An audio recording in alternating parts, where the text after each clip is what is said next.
morning, Justice. Happy Monday. Morning. Yeah, it sure is Monday. How was your weekend? Had a weekend kind of full of relaxing work. Went out to the Connors cottage. They usually are out and visiting, but of course, since travel is really the way it is this summer, we're not really going to see them. So we went out to the family cottage over in Colchester. It's a nice way to kind of get away from our own little environment, but they usually have it rented out as kind of like a home away or a bed and breakfast, and nobody's been really taking care of like the weeds and all of that.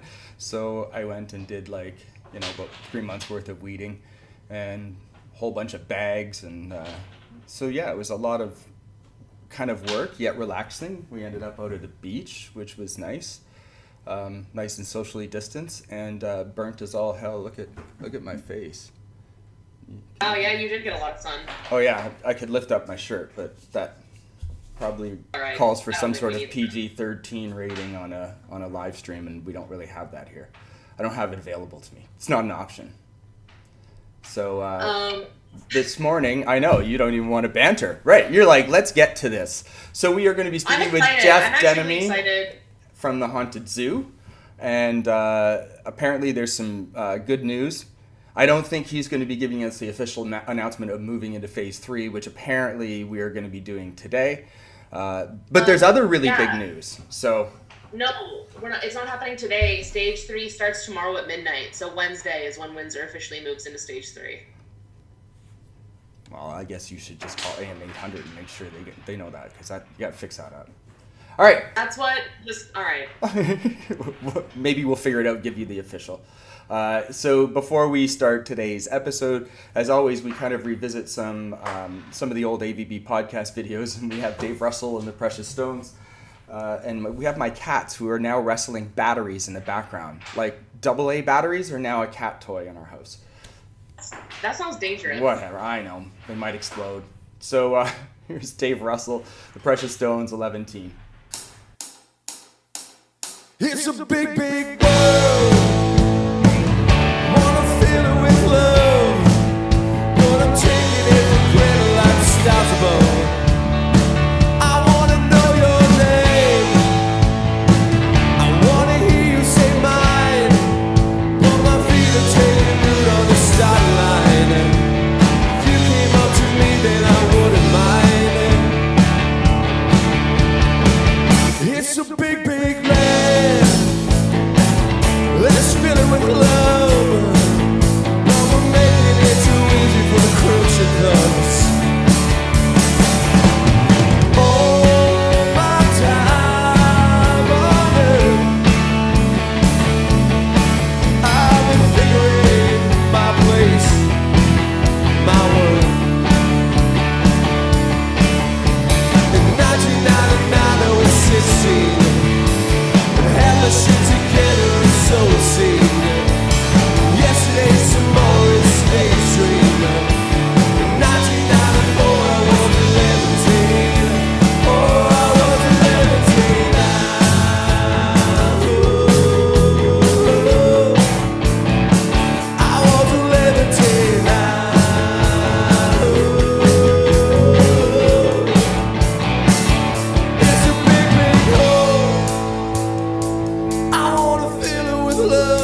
was an awesome video. I love that one. I love that song. Always nice to revisit some AVB stuff.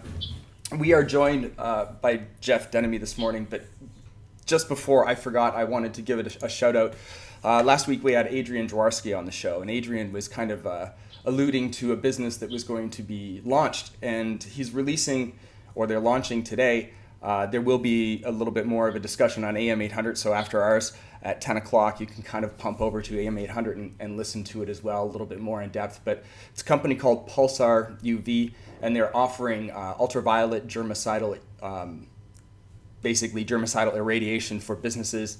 It's kind of directed at the film industry or any sort of environment that has, I guess, odd surfaces, many different surfaces that have to be cleaned, and these guys can come in now with a light and actually clean and give you certification that your whole area has been cleaned, and it does do 99.9%. It's COVID. It's a pretty damn cool thing. But one of the other great things that we've been seeing kind of out of COVID is artists and creatives coming up with a different way to make a living. And Adrian's an actor and involved in film, and chatted with a friend, and this is kind of a new company that's being launched. So one of the business people in this is right here from Windsor.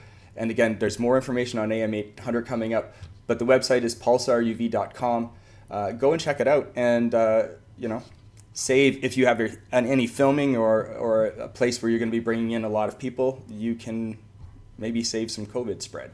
So that's it. Not a paid-for spot, but just damn cool that stuff that's coming out of our city, and it helps even more with safety. So, with no further ado, Jeff, how you doing? Pretty good. Yourself? We're pretty good. No.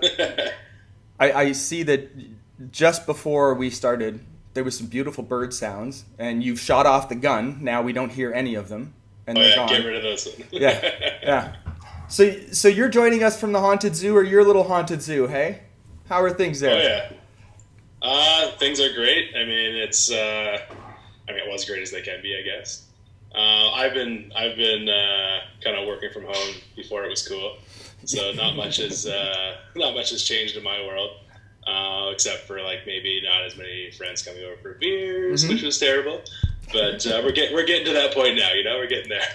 Yeah, stage 3 is of today or Wednesday, depending on whose source you get. And I didn't even double check the source. Figure it out yourself, right? Yeah. I'm pretty happy. Yeah, if anybody's listening to us as an authority, that's really on them. Well, especially, pretty much, yeah.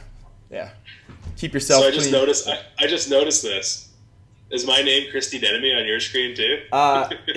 It's actually cut off of the bottom, and I believe it stays cut off even for your speaker view. I kind of figured out a way to leave people's online names out of our live streams, because I realized my daughters use my phone too. So about a year ago, I ended up with this new phone. And somehow they've made my phone ID, when I email out to people, be a little picture of a yellow bird, and my nickname is Yellowbird. So I've realized that you've got to just stop that, and then I was in another Zoom meeting we were judging an art show just recently here for Windsor Essex, and we were judging a photo show, and everybody, it was the first time I had met like 15 people in Zoom, and I realized that I was still stuck with my daughter's name, Armony, underneath it. So,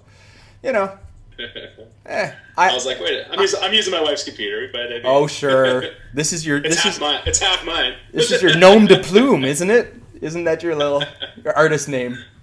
Hiding it. So you've been, as you say, working from home before it was cool. Many creatives kind of do that. Why don't you give us just a little bit of background of how long you've been doing the haunted zoo? What working from home and what even kind of trying to be a successful artist at home is like. Oh well, I mean, I've had a quite an odd journey, if you will. But basically, I mean, I'll give you the Coles Notes quick story. But I started on this journey when I was about 19. Started a clothing company called Fathom Clothing. We ended up sponsoring a bunch of bands in that upcoming kind of emo, screamo, hardcore scene. being so close to Detroit. So I sponsored bands like Take It Back Sunday and Silverstein and Yellow Card and Very cool. whoever else back in the day. So I did that. And then from there, I was like, wait a second, this is kind of a thing. But I mean, I was always bartending or serving or whatever because it was a job that you could make a bunch of money quick and then not have to go to work for a bit if you didn't want to. So I was doing that. And then I was always doing graphic design in the background, basically. And then from there, I ended up moving to Vancouver and doing a bunch of starting Haunted Zoo, actually. Actually, I guess I can tell that story. That's what we're here for. Yes, it is. Just blow by all of it. Yeah. And so anyway, I'll just get into it then. I forgot that's what we're here for.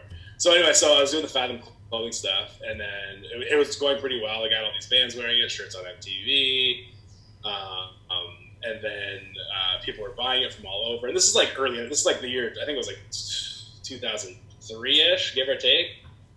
So like it was very early on like the internet stages of like web buying and whatever. And I would kind of like my ego kind of kicked in because I had people buying it from like Australia and France and all this. And I was like, wait a second, no one's wearing this clothes because they know me. It's because these bands are wearing it. And I was like, that's not cool. I need people to see it and know what it is and know that it's me. So that's when I started Haunted Zoo. So because the Fathom stuff was all over the place. It was like you couldn't tell that it was one designer, one company. So I started the Haunted Zoo, and every character looks the same. Looks like it's from the same family. You see it and you know where it belongs. So I did that in Vancouver, and before I even started Haunted Zoo, it wasn't called Haunted Zoo yet, but it was in that similar fashion. I put a business card inside of a window of a car in Vancouver for a company. I think it was called New Ad. Guys out there will probably know it as when you're at a urinal, you look up as a poster. My friend worked for that company. Yeah. Oh, nice. Zoom or New Ad or something like that. And ended up putting a card in the windshield. They ended up calling me saying that they have a snowboard contest. And they wanted me to like do some graphics for it. So like 100 artists submitted their art, and I got a call back as one of the 8 finalists. And then out of the 8, they had to you had to write a story about why you made your piece of art. So I did that, and then the 5 got chosen and printed. And they were printed, and they're at like the art gallery in Vancouver, Comar on like Burrard and 4th, and then at the Whistler Ski and Snowboard Festival. So anyway, first prize was $5,000, and I got a call letting me know that I got second place for $0, and so so I was slightly bummed, but then I was like, wait a second, thousands of people saw this, and this is like back in the day where you had to like text to vote. So, but it was like, oh, I want to text this, like. One of these days, you know? So thousands of people voted for this thing, and I was like, you know what? This is what Haunted Zoo is. Like, this is it wasn't named that yet, but I was like, this is what Haunted Zoo is. Like this bee, and that's where the bee came out, and people seen it. So then it became like my Mickey Mouse, the main character. And then I just kind of continued from there, and was doing art shows all in Vancouver and whatnot. And then as I was in Vancouver, I started a hot sauce company on accident. I just made hot sauce randomly, and all my buddies and anybody that tried it were going nuts over it and wanted to buy some. And I was like, no, I'm just doing this for fun for my house. And you bring your spinach dip to the party, I bring my hot sauce. And but then people were like beating down my door for it. So I was like, you know what? I have all the skills to do this. And so I ended up moving. My thinking was, oh my God, there's more mouths in the GTA than there are in the whole province of BC. Yeah. So it's a gold mine. Yeah. And and hot sauces, I mean, that's a whole untapped market, right? Nobody does hot sauce. Oh yeah. That's crazy. Well, I mean, this started 7 years ago, so it relatively was. Yeah. And so I did that, but then I never really went to the GTA with it. I went like twice maybe. And because I have so many other things, I got the Haunted Zoo going, then I had my Hot Hive with the design. But anyway, it went pretty well. Like we got asked to be in the handbags for TIFF, so like it was in the same bag as like Calvin Klein and Sorel boots and all that. And they only found it. I asked them how they even found me. I was out for like 4 or 5 months, And they were like, "Oh, we just saw it on Instagram, and it looked like an A-list product because it's like obviously it's designed and branded nicely." So anyway, so that all happened, and then I started getting too busy with design stuff.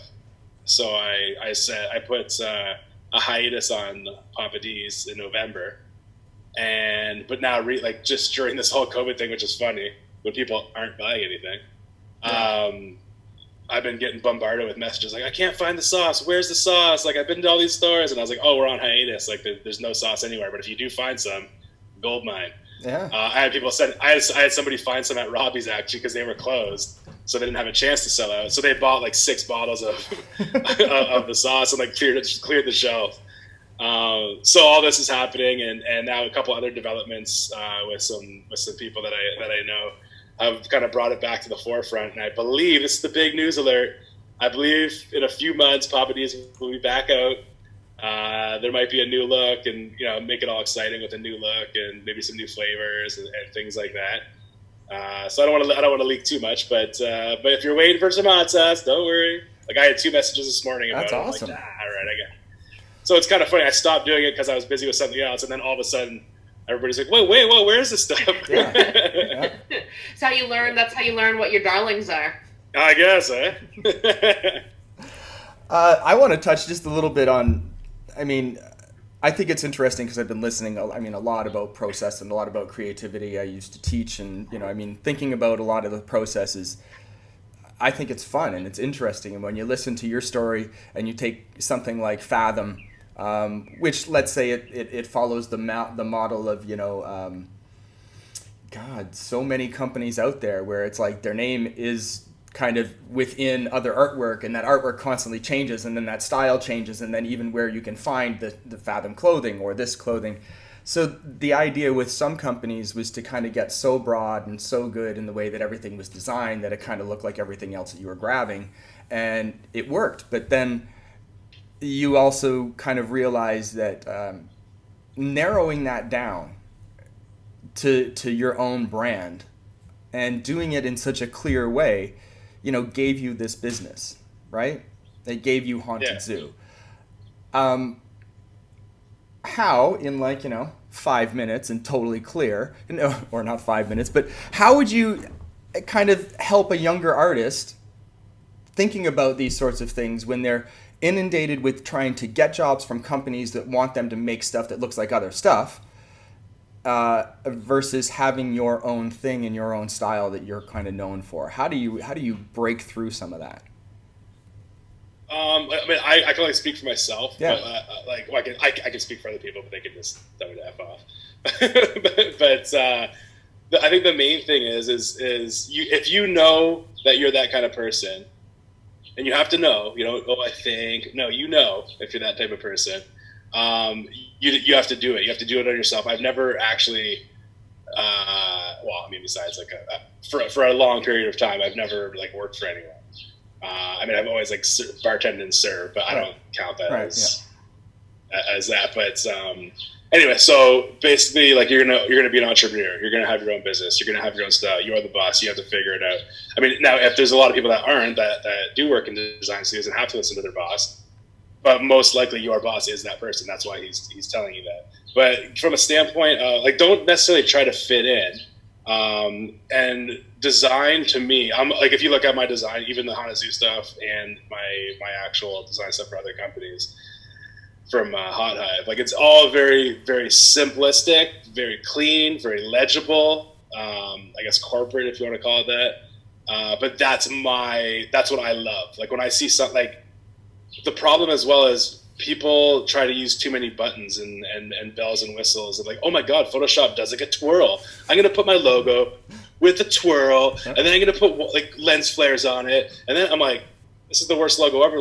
No, man, my cousin did it because he has Photoshop. And I'm like, yeah, is your cousin 7? I'm like, yeah, this is cool for a grade 7 book report. Yeah. But you can't use all the bells and whistles. You almost don't. I don't pride myself on knowing all the ins and outs and the buttons and all the stuff in Photoshop or Illustrator or whatever it is. I use bare minimum when I create things. And there's a million ways to do the same thing in these programs. So I would say it's more being refined, like being how if you see any of my stuff, it's like how much can I take away so that it's so simple that it looks like all I had to do was press the L button and then it printed an L. Where people think like, oh well, that must have taken you 10 minutes. Like, why am I paying you this much? And it's like, well, actually, the simpler something is, the harder it is because it has to be 1,000,000% perfect. Because if it's not, you can't hide things. Yeah, you can't hide things. Like for example, and I mean, I'm into it too. Like I actually made this painting behind us here. You kind of can see it. Right. But it's like Pollock-esque, you know. It was just for fun, and there could be 7,000 mistakes on that, but you wouldn't be able to tell because there's so much going on.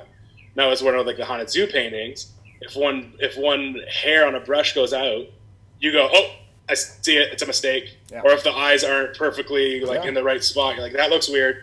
So it's actually harder to make something simple, which people don't understand. God, I understand. It's It's like coming up through and sort of starting like because I don't want to be presumptuous, but I'm much younger than 6. And so learning how to do these things and like being very new, minimalism and like very simple, very clean is absolutely the most difficult because you can't like, it's much easier to like hide things under layers or to like just adjust and finesse when you've got like 4,000 steps that you can go through. But when you have one very simple piece and it has to be, absolutely. Well, it has to stand out. It has to stand out. It has to be iconic, right? Whereas kind of what you're saying with, adding all these layers, and then like, you can hide it, but it's also the thing that doesn't bug me. I mean, that's what I do, but like the thing that bugs me, I guess, if you want to call it that, is people see what these major companies and what they look like and what they do. And like, I have people do it to me all the time and come to me and ask me all the time, and I have to kind of tell them this, but they'll be like, oh, I want this company to be, they'll be like, I want to like TELUS or Apple or whatever. And then I'm like, okay, well, what are you looking for in your logo? What are you trying to accomplish? And they're like, all right, so the logo needs to have like 4 coconuts with 7 tap dancing dinosaurs. With them, my mom's birthstone was pink. Yeah. So we got to put that in there. And then we also need, my dad was a fighter jet. So we need a fighter jet coming. I'm like, whoa. I'm like, that is not Apple. That is not, that is not TELUS. Oh. I'm like, how about we do a propeller and the circle is a coconut? Yeah. Like super iconic. And they're like, well, where does the pink come in? I'm like, it doesn't. or whatever it is. Like, and you have to break it down. Like you have to break it down like that. But everybody wants this apple, but nobody actually wants it. And I don't see how people don't see that because, and it also something that I find with other people's businesses when they come. They don't think that their business actually matters to other people. Because, like, say they walk into, I mean, I'm using Apple, but I mean, they're a bazillion-dollar company. But, like, you walk into an Apple store, you're like, oh, this is cool. Or you walk in, you know what? You walk into, like, say, Whiskey Jack in Windsor here. And you're like, oh, this is kind of cool and cute and whatever, but it has a vibe, right? But where most people just walk, they're like, oh, I don't care. It's my thing. In 6 months, when I make the money, then I'll paint that wall. And then I'm like, you won't because it'll be closed. Yeah. So they think, I'm like, you know the feeling you get when you walk into a place that's awesome? People need that when they walk into yours. Yeah. You don't understand that because you're there, so you think it's like, oh, it doesn't matter. Oh, it matters. Yeah. Yeah. It's a really funny thing to have to think about. I mean, especially when you're dealing with, let's say it's a younger business or somebody that's coming in for a logo in the beginning of the design. It's really hard to explain that, like, we need to scale this. So just the idea of your design, your logo has to be simple, black and white. It has to be able to be reproduced in black and white. It has to look good this small, and it also has to look good this big. And it has to look good kind of when you're stuck in and amongst, if you're going to be a large company, like you've seen the bottom of Leona's posters for the for the bus or for the Blues Fest, and everybody's got logos on it. That's the stuff that people really have to look at, is like, what is eye-catching for them versus what they think they would want in a logo. But your approach to it is very similar to the way that you're approaching your own brand. So it's a pretty easy thing to also explain to these people, like, hey, look at what I'm trying to produce. This is why you're asking me these questions. And, proof's in the pudding, so let me try and do this for you. It's a hard ball game sometimes, hey? It is. Well, it is, and then at the same point, and it's kind of funny because I mean, as a designer as well, you're always looking like, oh, yeah, like you're always like, oh, I need more clients. I need this. And I mean, and do what you need to do. But like, I was always focused. Like I'm like I said, I'm a skateboard, punk rock, whatever, going to bars, whatever kind of guy. So it was always like, oh, I got to do these posters for a bar. Oh, I got to do this. And in reality, now I don't even search for that. Like if someone asks me to do that, I'm like, oh, are we friends? Yeah. Like, do I have to how much money do you really have? Like, yeah. Man, if you do this awesome poster that's going to take you 6 days to do, like, I got like $15. You're like, how many beers? Yeah. But yeah, now it's like better to work with, construction companies and mortgage companies and things like that actually need things almost every day. And they have bigger budgets and they actually know what the worth is to the actual project. And so it's better that way. But I'm glad you brought up that poster for Blues Fest, because I'm not going to name any brands, but like I'm talking mega brands. Maybe not as big as Apple, but big enough. Actually, maybe bigger. But so I've been doing so. I did a poster for. I'm not going to name anything, but I did a poster for this thing, and there was multiple logos that had to go on it. Yeah. And you would be surprised at some of these major brands that have like a bad logo. Like I'm talking like, oh, we sent a 72 DPI logo. I'm like, man, you are literally at least close to $1 billion, if not $1 billion. You had to be $1 billion company. I didn't look it up, but no I'm like, vector how do you file. not have it? I'm like, how do you just not have a folder that your marketing team or design team just links me to or something? It took 2 weeks to get the 72 DPI logo from you, and then I have to say, oh, it doesn't work, or they'll have like a super skinny long name, but each company only gets like a 1x1 end or a 1 you get a square. That's it. And then it's like that big, and all the other companies are like that, and they're like, why is my logo so small? I'm like, it's not. It's the exact same size. It has to be fitting into a square. Yeah. Yeah, except your logo's terrible. Yeah. So then that taught me. So now when I do logos for people, I actually give them about 20 to 30 logos. Yeah. In different formats. And I have like I'll have like the horizontal. I'll have a stack. Yeah. I usually have 2 different stacks. I'll separate out the icon. So when you get it, like, so that's when I tell them, I'm like, you're gonna get like 30, 40 logos. They're like, oh, I don't need that many. I just need one. I'm like, no, you need them because I'm like, because if you're printing rulers, you'll use the landscape one, and if you're printing I don't know, a coaster, you're gonna use a square one. Like, you want to maximize the amount of real estate that you're seeing. They're like, oh, okay, I get it. It's again, and as an artist, you have to know that. We have to think about that. Well, and then once again, you can only understand being on that side of it, right? Like, that's something you only learn having to be the assembler for posters and the assembler for posters as well. Well, and that's the thing too. Like, so all designers are not created equal, and I feel as though people think they're like, well, I have a designer. I'm like, well, you don't, because I saw what you have. Yeah. Well, it's true. Yeah. So that's the thing as well, right? They're like, oh, well, this guy's $200 cheaper or something, or whatever it is. I'm like, well, then go there. The amount that I'm offering you in knowledge just saved you $8,000 or whatever it is, right? Like, I had somebody come in here and they wanted a logo, and it was like, I think it was like 7 or 8 colors or like whatever it was. And I'm like, no. I'm like, absolutely not. And they're like, what are you talking about? I was like, listen, I mean, nowadays it's kind of possibly okay, but this is going back 5-6 years. I was like, no, you're not having that many colors. I'm like, 2 colors max. I was like, because when you're printing shirts or whatever, I'm like, that's a cost each time that you put a new plate on and all this. And they're like, well, Google has it. I'm like, okay, well, if you have Google money, I'm like, let's do it. Just dollars. But that's the thing that people don't know, right? So I just saved that person however many shirts this guy's gonna. I just saved them that much money on that, just letting them know about that little thing.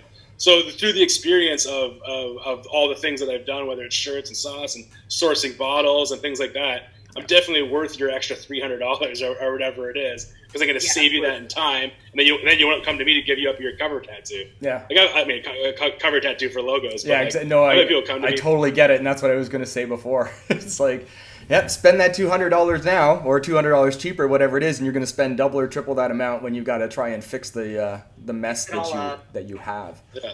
So absolutely. You've been obviously staying completely busy during all of this, and actually, I've never been busier. Funny enough.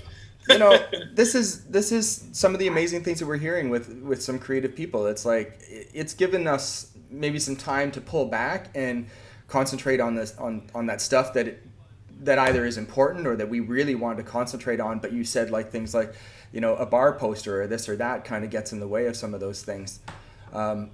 Readjusting and thinking about what's important, you know.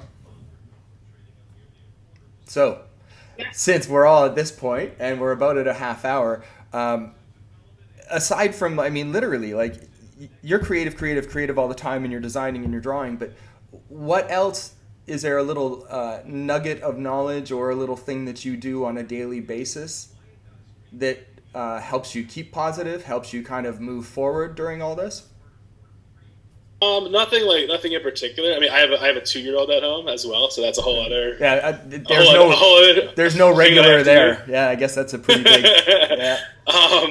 But like, so kind of on a broad spectrum, not just in today's pandemic thingy, but I never kind of bought into and I mean, for better or worse, I never really bought into the whole, like, you know, go to work 9 to 5, like, this is what you're supposed to do. I'm paying for your time and you're my, you know. Whereas, like, so I'm a happy person. I've never been happier. Like, that's awesome, yeah. I enjoy life. Nothing really, nothing yet really stresses me, puts me down, because I'm able to do things throughout the day. Whereas most people are like, because I've done it. Like, I had a 3-month contract at some place. Like as my company, and I'd work in the office most of the time. And then I've had like another one when I first got out of school for like a month. But when you're done work, you're just like, you're gonna sit there and be like, okay, I have to pretend I'm doing something or whatever it is because I'm on the clock and the boss is gonna see me. When in reality, like, if I ever have employees, I'm like, yeah, you're done, cool, don't even come in. Like, I'm of that mindset of like, if you want to go to the beach for 7 hours, I don't care. But if you work at 12:30 at night till 4 in the morning, cool, I don't care. Because I'm that way too. Like, my brain doesn't shut off. So what I say to these bosses that say, nope, you have to be here because I have to see that you're working. Okay, if I think of $1 million idea at 11:30 at night, should I write it down? And it's not yours. Of course you should. Yeah, of course you should. Well, no, should I? Because I'm not at work. Like, so there's that, right? So the happier you make your employees from, I mean, not everybody could do it. And you have to be a little disciplined, but so I get to do things throughout the day. So I might go in the studio and work on something for 2 hours. And then pop out, and I'm going to get a drink of water or something, and I walk by the garden, and I'm like, oh, I got to deadhead these flowers. Boom, boom, boom, boom, boom. Okay, and then on the way to that, I put the dishes in the dishwasher and start it. And then I go back in, and then I start doing this. And then, so I don't have to come home at 5 o'clock, and then do the dishes, and then deadhead the flowers. And then, like, so I work all day, all the time. I've never stopped working, but it's just in a different format. Yep. So I'm happy. I'm not locked up. Like, so I don't know how to articulate that properly, but in a nutshell, that's what it is. I'm not caged up, and I get to do daily tasks throughout the day, so it's never a huge task. Yeah, I think the idea of trading hours for dollars instead of thinking the long game in where you want to be and how you want to spend your time and how you can actually make your money by yourself. There's a large disconnect in some of the mindsets for some people. I notice it, in my own house. My wife has always been kind of she works in medical industry, and this makes sense for her. I think being in a creative world would a little bit drive her nuts. And it takes the right discipline too. So it takes a person who wants to be at home and can be at home and run through their day being slightly ADHD and then OCD at the same time to produce the products in time and on point for their clients. So a lot to be learned, I think, for a lot of people out there when they look at creatives and they look at people that are doing some different things, and with Justice and I, some of the things like doing things like this that are kind of just passion projects and friendly chat and being able to catch up with people and talk creative. So it's kind of a bummer we aren't able to sit and have a beer face to face, but I can't wait for that day. And apparently it might be soon, right? I don't know. I'll see you in the alley tomorrow. Or actually in the backyard. Yeah, it's got to be soon. Absolutely. Well, thank you so much for joining us, and thank you so much to everybody who tuned in today. We'll be back tomorrow. Yes. All right. Take care.